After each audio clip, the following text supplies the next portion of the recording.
And this is Mike Turoff again, August 22nd, 2014. A couple things I forgot to mention in my previous statements.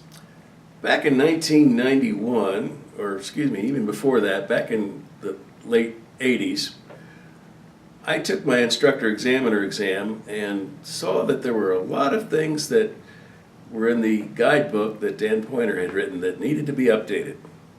So I wrote a critical review of it, sent it off to him, and didn't hear from him for quite a while. But then in 1991, I got a call from Dan Poynter. He said, is this Mike Turoff? I said, yes.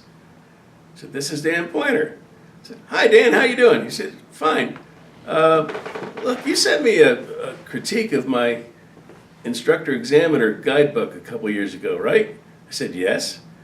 How would you like to? And I immediately cut him off and said, yes. He said, but I haven't even asked you yet. I said, Dan, it doesn't matter. You're asking me for help. The answer is yes.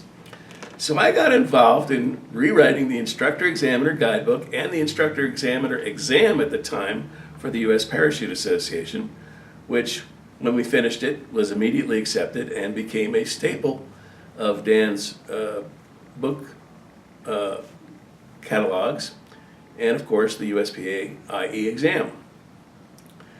Well, it wasn't a couple of years later that he calls me up again and said, Mike, how would you like to? And I said, yes. He said, but you haven't let me ask you yet. I said, doesn't matter, Dan, you're asking me for help. What do you need? He said, well, as you probably know, I'm not a current jumper, and I've got the book, Parachuting the Skydiver's Handbook, and yes, Dan, I'd like you to consider being the co-author and help revise it. I said, absolutely. Send me some digital copies of it, and I'll get right on it.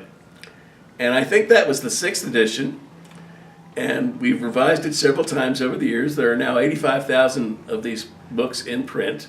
We're at the 10th edition. We even did a CD-ROM of it that had about 60 minutes of video on it. And that's how my name got known in the parachuting circles throughout the country. Never got well enough recognized to become a member of the board of directors of the U.S. Parachute Association. But, you know something? That's not that important to me.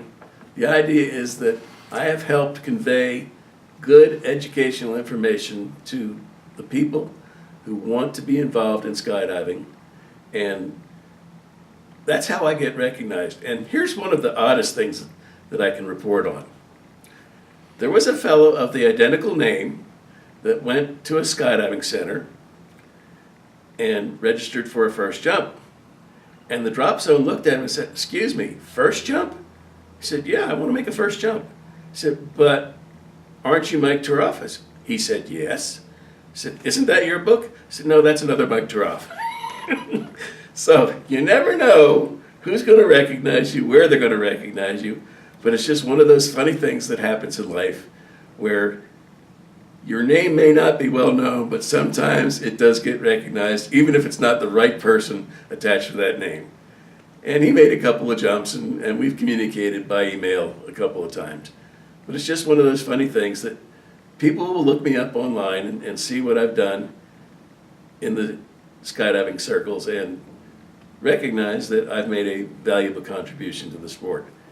And if that's the legacy that I have, that's what I want, that I've made a valuable contribution. Thanks, and have a great jump when you make one.